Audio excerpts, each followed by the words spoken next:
Hi Elliot, just to start us off, if you could sum up your emotions following Tuesday night's defeat. Yeah, I was disappointed and gutted, to be honest with you. I know that I'm an upbeat, positive guy. I tend to look for the good in everything that we do, but being realistic about things as well. So I thought we played really well, and I know in football you don't always get what you deserve. So it was a hard one to take because I thought, especially first half, we were excellent. I thought we created some really good goal scoring opportunities. I thought at times second half we found it a little bit difficult to break them down, and some of our sort of final play, our final pass, some of our movement in the final third was, we were just a little bit off key with it. So yeah, frustrated like everybody, disappointed like everybody. Um, Football wise, some of how we played, really pleased with. But ultimately, we're never satisfied. I know I come out and like I say, an upbeat, positive guy, and I want to try to be, take the good out of everything that we do. But when we're in the office with Matty and Nez and Joey and myself and Andy Morris, we do discuss it a lot and we do review it a lot, and we're probably a bit more critical, especially when we watch the game back a little bit, but not to the point where we don't want to character assassinate anybody, and we don't want to be where we're looking for negatives just for the sake of it. Ultimately watching the game back, there was some really good football, and yeah, we just couldn't manage to break them down. So my overriding emotion was disappointment that we didn't win. Pleased that some of the football was good, and lots that we can certainly improve and develop as a group moving forward. And Dylan Morse picked up an injury very early in that game. Now that there's been time to assess that, how is he doing? So we're still waiting for some results to come back. So it's still early stages. It is a blow that we've lost Dylan.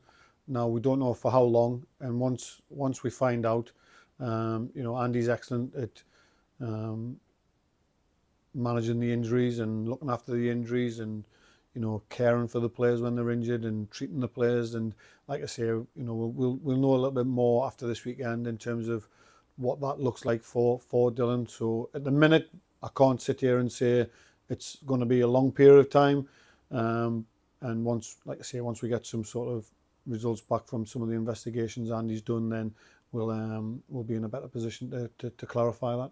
And the schedule at the moment has us playing Saturday, Tuesday, Saturday, Tuesday. What's it been like preparing for the quick turnaround of games? From a coach's point of view, it feels it feels more you're watching a lot of video. It feels like you're talking to players and individuals, and us as a group reviewing things, and then you know reviewing the game, and then pulling a game plan together. So it turns around very, very quickly. We need to make sure that we've got a small squad, we've got a small group of players. Um, we've got to make sure that we don't lose any more to injury. So the importance of how they recover, how they train, what they do away from when they're at home with their families and friends is really, really important. And I mean, to be honest with you, the group's a really good group in and around how they do that. So yeah, it's a quick turnaround. A lot of work, a lot of conversations, a lot of stuff going on in the background, watching opposition, watching ourselves, what can we get better. Yeah, the way I like to sort of describe it is, we leave no stone unturned, and the staff are really, really supportive of that, and well, they're excellent, to be fair. And we do all we can to make sure that we're ready for the next game, and I think you can see that with our performances. I think you can see that with how we play, and I think you can see how we, on Tuesday night we looked really strong, we looked really fresh, we looked really fit, and that's testament to the players. The work that they've put in during the period where we've had no games, and what they did pre-season, setting them up for the longer season. They've done the hard yards, and now it's making sure that we recover, we prepare, and ultimately our intensity levels in the way that we want to play needs to be the same on a consistent basis. Maddox Everett made his senior debut on Tuesday against Hereford. How pleased are you for him? Yeah, delighted for Maddox, delighted for his family. Real good achievement for him. He's been around us and he's trained a number of times with us. We've got a brilliant academy. You know, the work that goes on down at the First Cloud where they're based is really good. So a lot of credit to Paul Robinson, Chris Zachary, and everybody involved in and around the academy setup. You know, we've got a lot of lads in and around what we're doing here with the first team. I know there's a few of them out on loan. Joe Gomez, Dan Savage, Hugh McGowan, Brian Taylor. And then we've got young James Sloan, all playing outside of the club, but that's important for their development. So they're not out there because, you know, we've sent them away because we don't feel that, you know, they're going to be part of what we want to do. Yeah, you know, we need to assess whether they're continue to develop to be the right players for the first team, and that's why they're out there to play and gain as much match experience as they can. And then we've got Jenks, Kyle Seymour in the first team squad, Ollie Walker, true trains, you know, every day with us, and again he's out playing at men's football at Bolton. So the conveyor belt within the academy is really good, and you know there's a lot of work gone on over the years, and I'm sure there's other players who I haven't mentioned today, who've, you know, like Sam Hodgson, for example. You know, we sold Sam for a good fee for the club, and you know, it was an offer we couldn't turn down. And you know, as much as we want to try to help our academy players and develop our academy players, you know, it's got to be right for the club as well. And you know, Maddox has experienced that, and you know, there is other players down within our academy programs who are capable of doing that. And yeah, you know, it'll be an important few months for these players to continue to show us what they can do. You know, we're in, you know, regular conversations with the academy staff, and you know, we go and watch them play, and you know, it's important that how we play and how they play, there's a transfer, and there's a link, and you know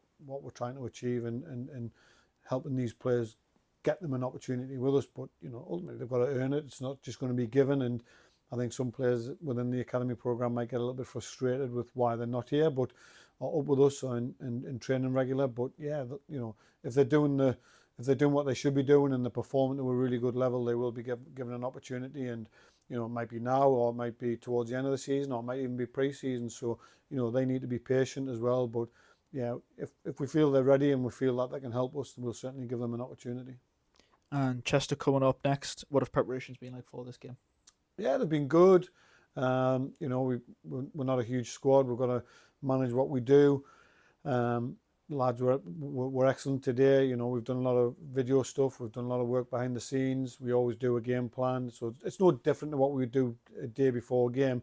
The difference is that we haven't had, you know, huge amounts of time on the training pitch together because of the Saturday, Tuesday, Saturday, and we've utilised those moments to the best of our, you know, the best way that we could. That's going to help us perform and be prepared for our game v Chester. We know it's going to be a difficult game. They're top of the division. You know, their confidence will be high. They've won a certain number of games in a row, which is, you know, credit to them. But ultimately, it's about us. It's about making sure that, you know, we play the way we can play, and you know, we take our opportunities and our chances when we create them. And you know, we need to build on, you know, our performances have been great, but we need to make sure that, you know, we turn those really positive performances into some wins. And I think if we do that, that will help us with our momentum and our confidence. Getting the fans behind us like they do, and when they do get behind us, is excellent. And you know, they play a huge part, and you know, we're really grateful for them coming to get behind the team. You know, I know they'll be frustrated like we are, but at the same time, you know, we have to stick together, and we have to support each other and push each other and help drive each other to make sure we win a game of football. Thank you very much. Thank you.